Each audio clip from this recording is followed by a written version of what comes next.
Donc quand on est chrétien, avant qu'on le soit, on était dans le monde. Il y a d'autres qui ont contracté des alliances avec le monde des ténèbres. Du coup, ils sont liés. Vous allez voir un pasteur qui prêche la bonne parole, mais il est lié dans une vie de boisson. Ou dans la masturbation. Dans la masturbation. Ouais, mais les chrétiens, ils prophétisent même. Le monde de la sorcellerie planifie que je sois une sentinelle. Aujourd'hui, je suis visionnaire, je suis un leader.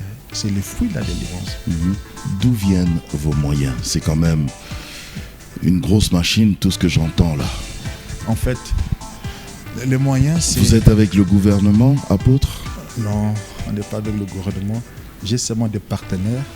Le chef de l'État peut-être? Non, je ne l'ai jamais vu, je ne l'ai jamais rencontré. Et puis je m'en vais dire aussi à nos téléspectateurs qui nous suivent de pouvoir soutenir l'œuvre. Vous allez voir un peu cela. D'investir dans l'œuvre. Et on attend aussi leur contribution.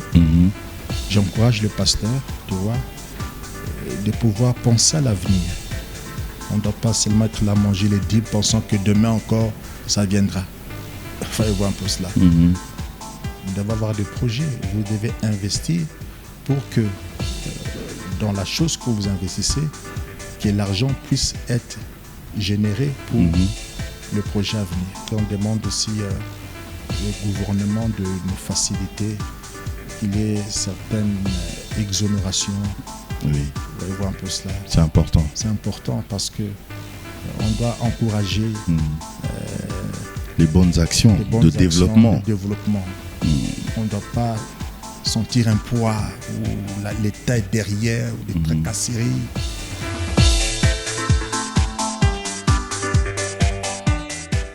Mesdames, Messieurs, bonsoir et bienvenue au magazine. J'ai le plaisir de me retrouver ici même chez vous à Lubumbashi pour recevoir cet homme de Dieu qui est l'apôtre Jimmy Kalombo. On aime bien l'appeler l'apôtre Jimmy Fireman de l'église Impact Fire, avec qui nous allons parler de plusieurs activités. On va parler de l'église, bien sûr, bien évidemment. Nous parlerons de cette chaîne aussi de télévision, Fire TV, et tant d'autres projets, tant d'autres réalisations, toujours ce soir dans cette émission, mesdames, messieurs. Apôtre Jimmy Kalombo, Fireman, bienvenue. Déjà, les gens aiment bien vous appeler Fireman. Et j'ai remarqué que dans beaucoup de vos structures, c'est le mot fire, feu, qui revient. Pourquoi? Lorsque j'évoluais avec mes collègues dans la jeunesse, lorsqu'ils m'ont vu travailler, prêcher, et surtout quand j'ai prié pour des malades, et que les esprits se manifestaient dans le corps des hommes et des femmes, ces esprits criaient le feu me brûle, le feu me brûle. Ça sortait un peu de l'ordinaire. C'est ainsi mes collègues ont tiré les mots le feu, tu vois. Et comme en anglais ça sonnait bien, on m'a nommé Fire. Et c'était un surnom qui m'a fait plaisir. Et du coup, j'ai accepté ce surnom Fire. Et quand le moment est arrivé d'implanter le ministère, je me disais, mais quel nom donner? Alors, j'ai soutiré les mots feu dans ces surnoms qu'on m'a nommés. Et je me suis dit, bon, le feu crée un impact. Alors, c'est ainsi que j'ai mis Impact Fire. Donc, lorsqu'il y a le feu, il y a l'impact. L'impact du feu. L'impact du feu. Et c'est comme ça que j'ai adopté ce nom, que mes collègues, mes amis, quand on évolue dans la jeunesse, ils m'ont donné ce nom. Les noms que nous prenons très souvent, je vais dire spirituellement, se collent à nous d'une certaine manière. Est-ce que, à votre niveau, spirituellement parlant, est-ce que vous expérimentez vraiment cette onction du feu, l'impact du feu auprès même des fidèles? Oui, ça fait partie de moi. Voyez-vous un peu cela. J'expérimente ça. Il y a des guérisons qui se font. Quand j'ai pris pour le malade, quand j'impose le main, les gens tombent, les esprits se manifestent. Les esprits ne supportent pas le feu. Du coup, ces esprits criaillent en disant « le feu me brûle, le feu me brûle ». Et quand je vois ça, ça me fait plaisir. Et je sais voir que c'est la main de Dieu qui est là. Et ces noms m'accompagnent, cet impact m'accompagne. Voyez-vous, ici au Congo, et même en Afrique, et partout dans le monde. Et je suis fier de voir ces manifestations du feu agir et opérer. Et ça me fait plaisir. Une question de curiosité comme ça.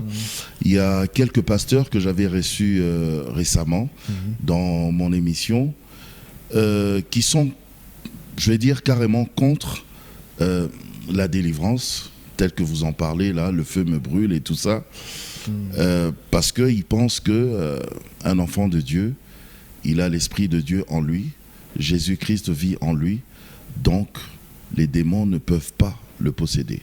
Vous en dites quoi? En fait, je pourrais dire, je peux prendre l'exemple de la médecine.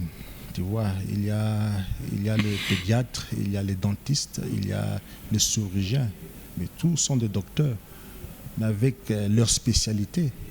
Et c'est de même aussi dans le corps de Christ. Il y a des pasteurs et chacun avec leur spécialité.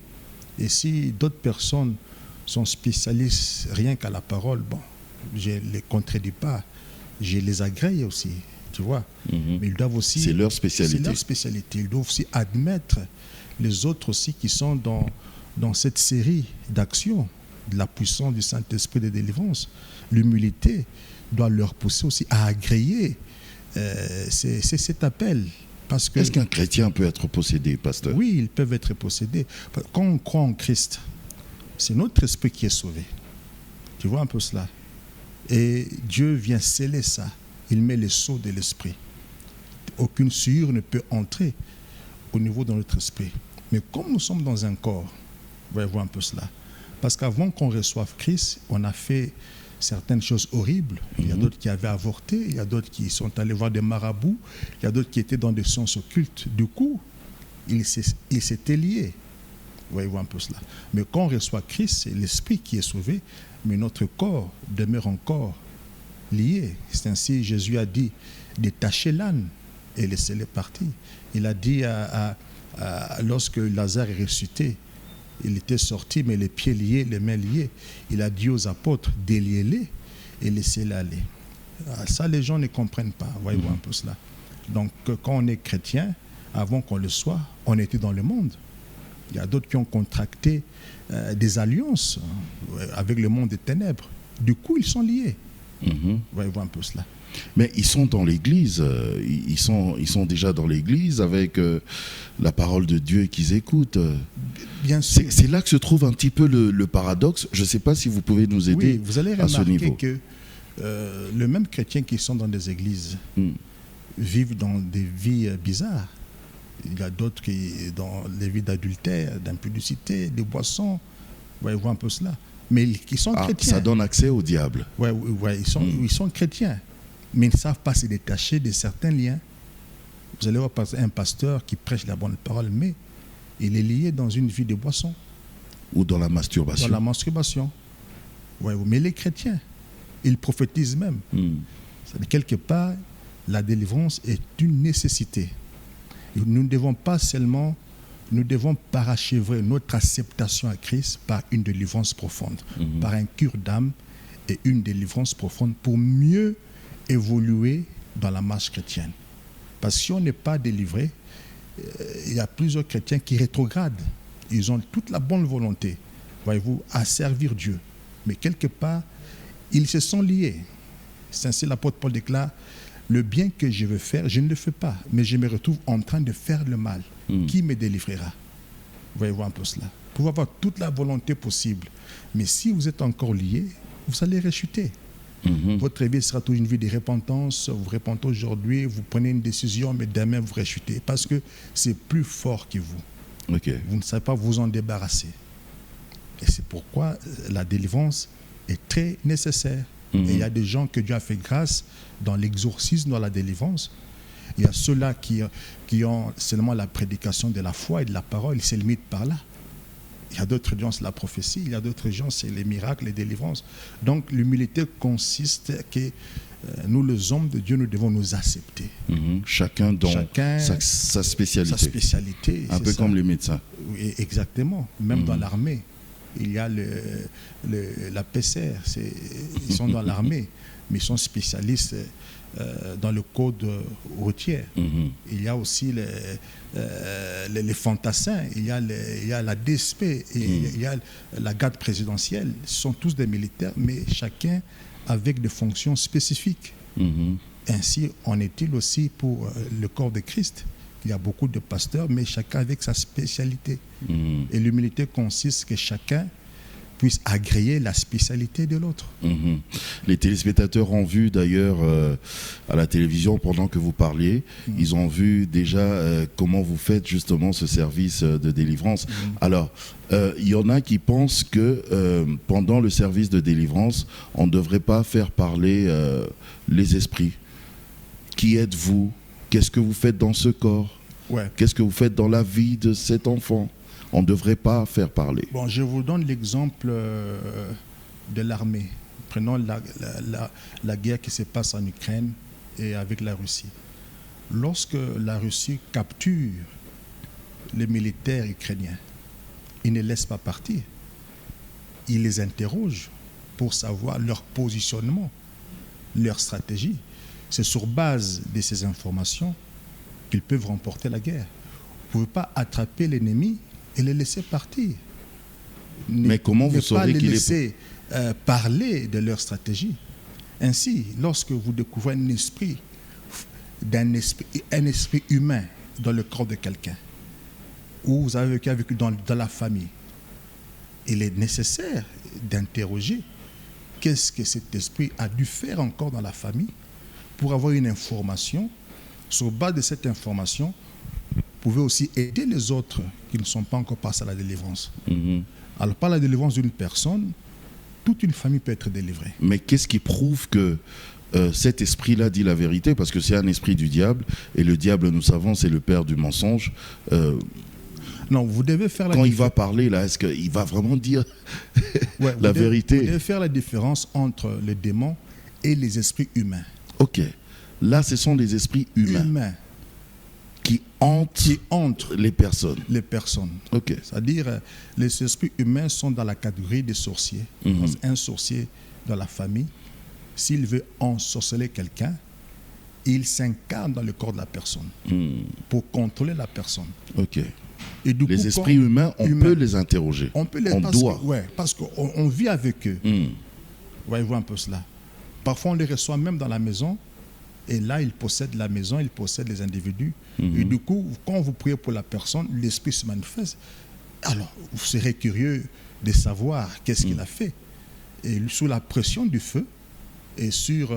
Mais pourquoi savoir ce qu'il a fait? Parce que, bon, allez, le Seigneur, par sa puissance, a déjà délivré. On n'a pas besoin de savoir ce qu'il a fait ou pas fait.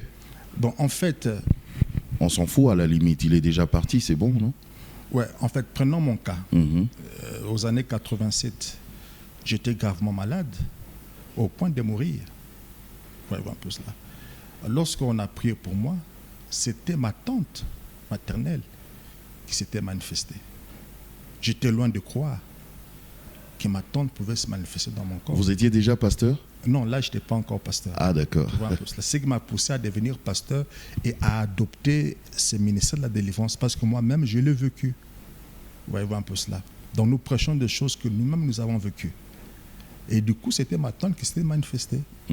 Et il s'était mis à parloter dans mon corps, tu vois. Pourquoi dans la famille, on doit avoir des PDG? Pourquoi il doit être un directeur? Nous voulons qu'il soit une sentinelle. Voyez-vous un peu cela? Ça, c'était les plans sorcellériques, que je sois une sentinelle. Mais selon la prédestination de Dieu, je devais être un directeur, un PDG, un leader. Voyez-vous un peu cela? Et on était curieux de savoir. Et il s'était mis à parler de tout ce qu'il a fait dans la famille et ainsi de suite. Et on a vu l'information et nous étions très étonnés. Mais comment quelqu'un de la famille pouvait détruire toute une famille? Vous savez, ce qui tue l'Afrique, c'est la sorcellerie. Vraiment. Et ce qui empêche ces pays à être développés, c'est la sorcellerie. Des gens qui vous bloquent. Qui vous bloquent, qui ne veulent pas Ils ne sont pas bien. contents, ils font partie de votre famille. De votre famille, oui. Ils bloquent les mariages, ils bloquent le travail des personnes. C'est ainsi, l'Afrique n'évolue pas. C'est même vous qui les aidez aussi de fois. Vous recevez même, vous logez dans la maison. Mais c'est la personne qui vous détruit. Qui vous détruit. Oui, oui. La personne qui a trahi Jésus, c'était qui? Judas, par un baiser. C'était son disciple, mais il a trahi. La personne qui avait trahi Samson, c'était son épouse, Delilah. Il a dit les secrets, mais il était en connivence avec les Philistins. Et Samson a perdu ses 2 yeux. Et la personne qui avait trahi David, c'était son propre fils Absalom. L'histoire nous enseigne que les personnes qui nous combattent ne sont pas loin. Voyez-vous un peu cela. C'est ainsi, dans Jérémie 33, 3 nous dit ceci: invoque-moi, je te révélerai des choses cachées que toi-même tu ne connais point. Voyez-vous un peu cela. L'heure est arrivée où Dieu doit exposer nos ennemis, ceux-là qui ne veulent pas notre évolution, parce que Dieu lui-même dit: j'ai un projet de paix, de bonheur pour vous. Voyez-vous un peu cela. Le plan de Dieu est que nous puissions prospérer. Alors Dieu aussi cherche à se nettoyer, parce que beaucoup de gens se plaignent: les malheurs que j'ai vus, c'est Dieu qui a permis, c'est Dieu qui m'a frappé. Non. Dieu ne souhaite le mal de personne. Dieu veut que nous puissions prospérer. Et c'est ainsi, il livre ceux-là qui nous empêchent à évoluer. Vous êtes vraiment en plein dans le domaine de la délivrance. C'est ça votre spécialité. Alors, j'ai vu sur les... Dieu ne souhaite le mal de personne. Dieu veut que nous puissions prospérer. Et c'est ainsi, il livre ceux-là qui nous empêchent à évoluer. Qui sont aussi liés à des attaques mystiques. Oui. Il y a, vous savez, des maladies liées aux attaques sorcelleries. Ce sont ce genre de maladies, quand vous allez voir le médecin, il peut vous faire tous les examens, mais on ne trouve pas la maladie. Vous pouvez même passer au scanner, mais on ne trouve pas cette tumeur-là. Mais vous-même, vous vous sentez malade. Alors ça, ce sont des maladies d'origine sorcellérique, c'est-à-dire un mauvais sort qu'on a envoyé sur qu'on vous a jeté. Qu'on vous a jeté. Vous pouvez aller voir le médecin, mais on ne va pas trouver la maladie. Alors ces gens de mal doivent être résolus par la délivrance. Parce que c'est un mauvais sort qu'on a jeté sur vous. Vous pouvez aller boire les médicaments, vous pouvez aller voir le médecin, il n'y aura pas de changement. Vous devez aller voir un homme de Dieu oint. En vous imposant le main, l'esprit qui a causé cette maladie va se manifester. Du coup, vous n'allez pas les chasser comme ça. Vous allez leur ordonner d'enlever cette maladie. Et du coup, il va commencer à enlever la maladie. Et quand vous chassez l'esprit, la guérison s'installe instantanément. Est-ce que ces gens-là qui sont délivrés, qu'est-ce que vous remarquez? Ils deviennent réellement libres ou bien après il y a d'autres problèmes qui les dérangent encore? Non, ils deviennent libres. Présent mon cas, je suis le résultat de la délivrance qu'on a faite sur moi aux années 87. Voilà les résultats. Le monde de la sorcellerie planifie que je sois une sentinelle. Aujourd'hui, je suis visionnaire, je suis un leader. C'est le fruit de la délivrance.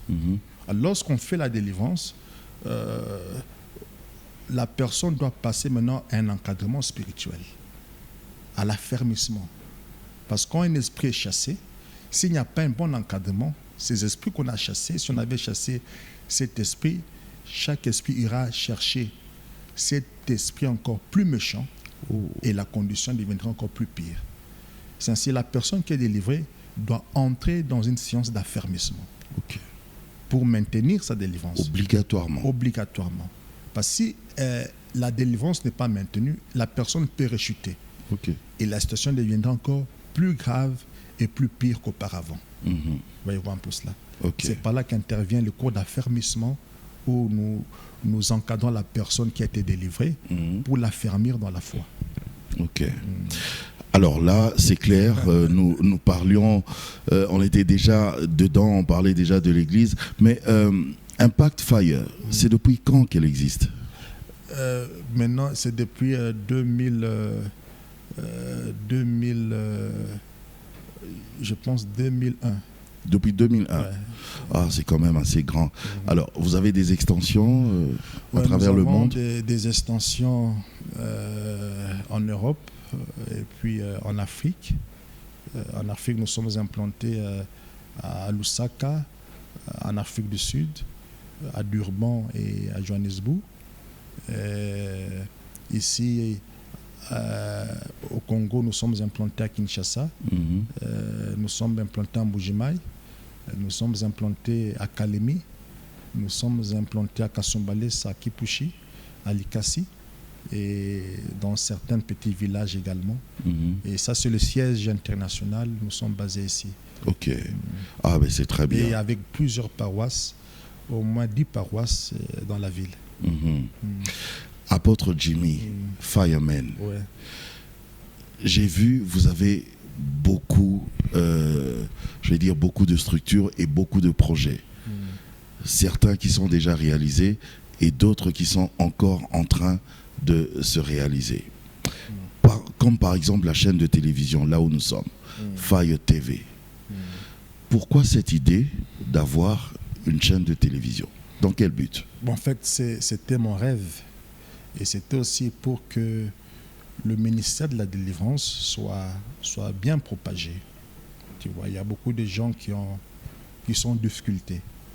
Mais lorsqu'ils voient les témoignages, ils voient ce qui se passe, ça permet que beaucoup de personnes viennent chercher leur délivrance.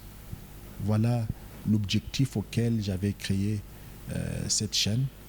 Le deuxième objectif, pour que ça régénère encore l'argent, et cet argent pourra toujours nous aider à pouvoir atteindre certains objectifs évangéliques pour l'expansion du royaume.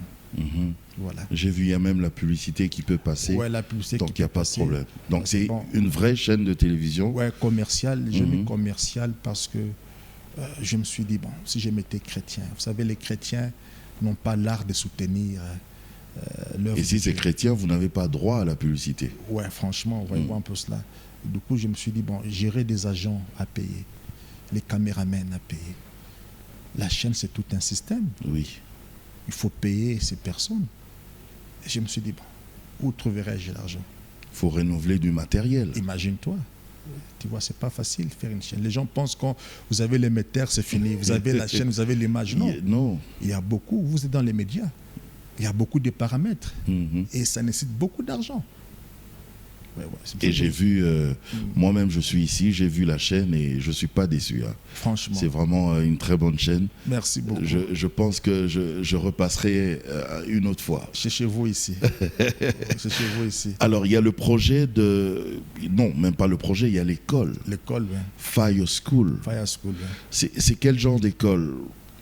Ouais, école théologique ou école comme toutes les écoles primaires, secondaires, maternelles? Il y aura l'école maternelle, primaire et secondaire. Ok. Ouais, un peu cela. Donc c'est un grand établissement que nous sommes en train de... Nous sommes déjà à la phase finale et nous avons déjà lancé l'offre d'emploi qui passe à la chaîne. Il y a au moins peut-être 200 personnes qui ont déposé leur demande d'emploi. Du coup, nous allons leur appeler. Des personnes qui vont passer au test? Au test, oui. On va les appeler et je vais entrer en contact avec les inspecteurs chargés de l'enseignement. Ils vont faire une formation et de ceux qui vont réussir, on va les maintenir pour... on va les maintenir pour qu'ils enseignent pour l'évolution de l'école Fire TV. Oh, ben c'est très bien.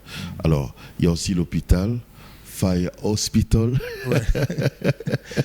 Ça, c'est un projet ou ça existe déjà? Oui, le terrain est déjà là. Et nous sommes Vous avez déjà acheté un terrain? Un terrain et puis la fondation.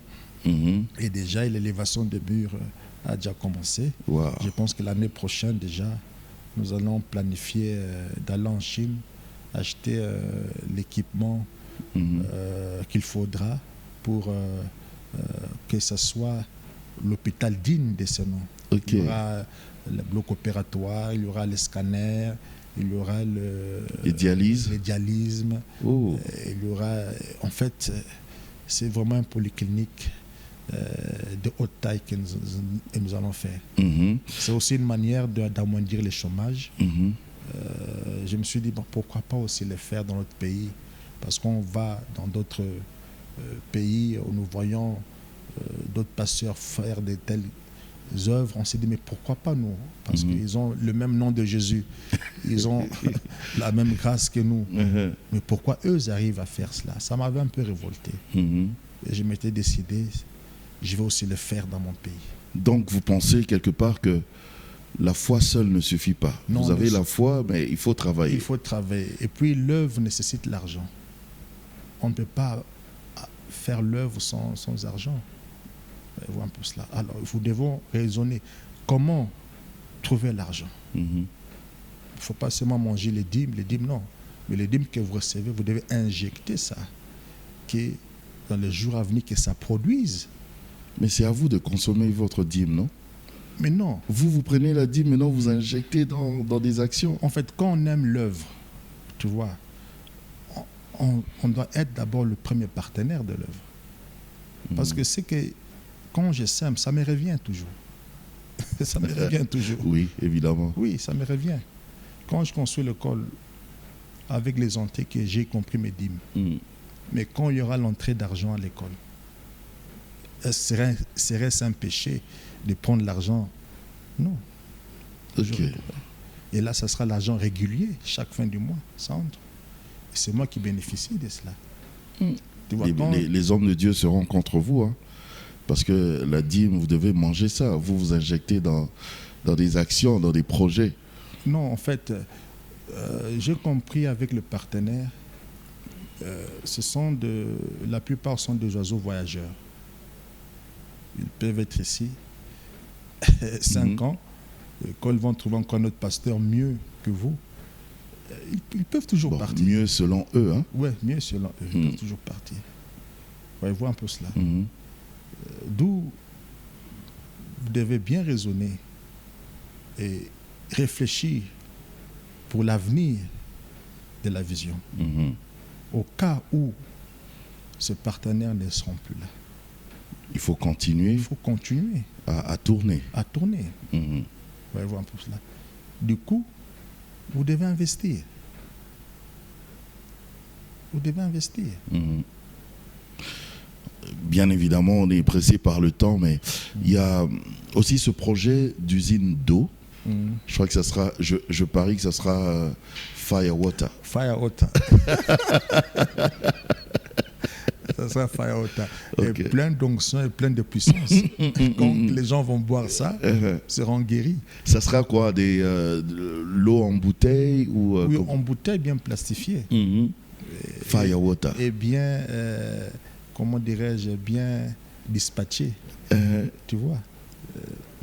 Mais là, c'est une grosse machine parce que, à part les machines que vous devriez avoir pour justement l'eau, travailler cette eau-là, filtrer et tout ça, mais il y a des camions aussi pour la distribution dans chaque coin. Oui, en fait, tu vois, comme quand j'ai fait la chaîne, du coup, je me dis il faut qu'il y ait un charroi automobile. Et Dieu nous a fait grâce, on a les charrois automobiles pour la chaîne. Tu vois. Et l'école également, on aura besoin de bus. Tu vois, c'est un charroi automobile. Effectivement, pour l'usine aussi, l'hôpital aussi. Ok. Tu vois un peu cela. Dieu ne peut pas vous donner quelque chose sans planifier le moyen de transport pour faciliter le bon déroulement des choses. Des choses, ouais. Et bientôt d'ailleurs, la cité, la grande cité, Fire City. Oui, Fire City. Je me suis dit, non, il ne faut pas que je dispatche, que je ne puisse pas éparpiller l'énergie. Vos idées peuvent paraître comme une folie, apôtre. La foi, c'est quelque chose. Je suis un homme de foi. Je suis un homme de foi. Je me suis dit, non. Au lieu d'avoir des terrains à des endroits différents, je me suis dit, non, que j'exerce la foi, que je commence la conquête là où se trouve l'église. Et du coup, Dieu nous a aidés. On a eu le terrain de derrière, on a encore l'autre, on a encore l'autre. On continue à acheter. Et du coup, l'espace s'agrandit. Et ça va dans la dimension d'une cité. Qu'est-ce qu'il y aura dedans? dans la cité, dans la cette cité, grande cité. Il y a l'église, il y a d'abord l'église qui est là dans cette cité, il y a la chaîne qui est là, il y a l'école, il y a l'hôpital, il y a l'usine, il y a les guest houses, vous voyez voir un peu cela. Et du coup, ça prend le sens d'une cité. Donc du coup, ça devient vraiment exact. Fire Projet, c'est vraiment une structure de développement. Et du coup, vous engagez les fidèles. Et même, ça devient aussi évangélique. Parce que ces professeurs qui ont déposé leur demande d'emploi, vous voyez voir un peu cela, ils seront séduits aussi des prix avec nous. Et du coup, l'Église va grandir également. Vous voyez voir un peu cela. Et du coup, vous devenez aussi une source de bénédiction. Ah oui. Ah oui. Parce que Dieu dit, j'ai rentré ton nom grand et je ferai de toi une source de bénédiction. D'où viennent vos moyens? C'est quand même une grosse machine, tout ce que j'entends là. En fait, les moyens, c'est... Vous êtes avec le gouvernement, apôtre? Non, on n'est pas avec le gouvernement. J'ai seulement des partenaires. Le chef de l'État, peut-être? Non, je ne l'ai jamais vu. Je ne l'ai jamais rencontré. Mais ça, c'est trop grand ce que vous faites là. En fait, nous avons plusieurs sources. D'abord, nos extensions qui envoient toujours une somme d'argent à chaque fin de mois ou soit par année. Et j'ai aussi des partenaires qui m'entourent et que j'ai communiqué la vision. Et du coup, ils donnent aussi leurs moyens. Vous voyez un peu cela. Et la chaîne aussi commence à produire. Du coup aussi, l'argent entre. Et ça permet encore que le projet puisse se développer. On va voir un peu cela. Donc comme il y a plusieurs structures, l'argent généré par une structure peut booster l'autre structure et ainsi de suite. Et ensuite, vous jonglez avec ça et puis vous allez, la main de Dieu étant là, vous allez vous retrouver, vous aurez du plaisir à ça. Amen. Vous voyez voir un peu cela. Vous allez vous endormir avec ces rêves, vous rêvez avec ça. Et du coup, quand je conduis la voiture, j'ai ces rêves en moi. Et quand vous avez ces rêves, vous allez remarquer, on vous téléphone, voilà, j'ai appris que tu construis.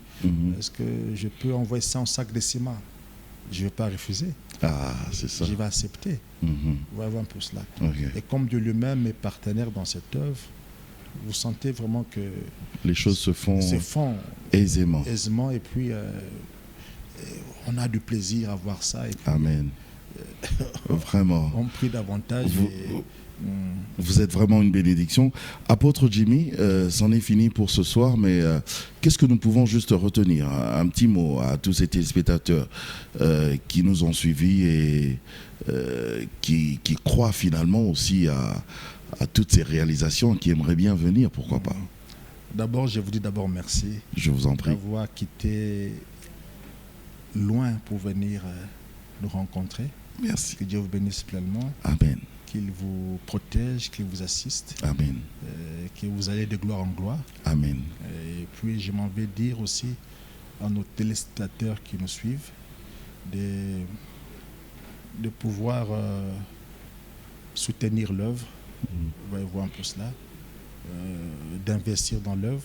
Et on attend aussi leur contribution. Un sac, 5 sacs de ciment. Tu vois, ça me fera plaisir toujours. Un camion de sable. Parce qu'on le fait pour le Seigneur. Amen. Et du coup aussi, j'encourage le pasteur, tu vois, de pouvoir penser à l'avenir.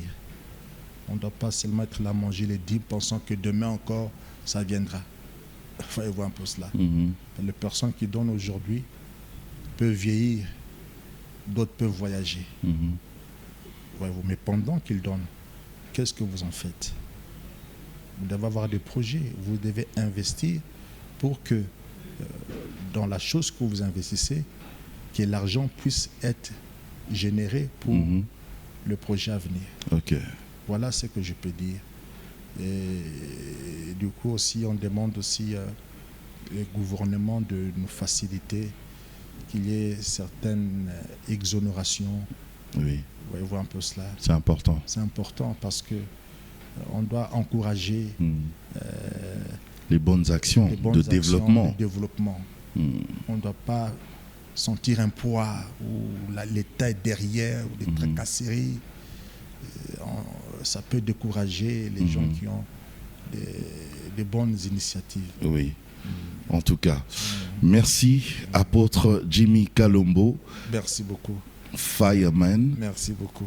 J'espère que je vais revenir la prochaine fois. En tout cas, Je vais peut-être passer même une semaine. il n'y a pas de problème. Hein, C'est chez ici vous, même à Lubumbashi. Merci beaucoup. C'est C'est chez vous ici et puis vous êtes dans les médias et ça nous fera plaisir que nos journalistes qui sont si jeunes et qui vous ayez aussi le temps de leur coacher, de partager avec vous votre expérience. Voyez-vous un peu cela. Merci. Donc vous êtes un don. Amen. Et la jeunesse qui vient a besoin des hommes comme vous pour les coacher. Amen. Et on va planifier cela. Pourquoi pas aussi envoyer certains journalistes à Kinshasa auprès de vous, qu'ils visitent, qu'ils voient comment ce les choses se passent. Fait, et venir prendre cette connaissance aussi, amener ça ici. C'est comme ça que les choses peuvent se développer. Amen. Nous devons investir dans les personnes. C'est très important. Très important. Merci, c'était un plaisir vraiment de passer cette interview avec vous. Merci également à tous nos téléspectateurs et merci à cette grande chaîne Fire TV. On va se retrouver la prochaine fois. Moi, je vous dis bonne suite des programmes sur votre chaîne Fire TV. Au revoir. Au revoir.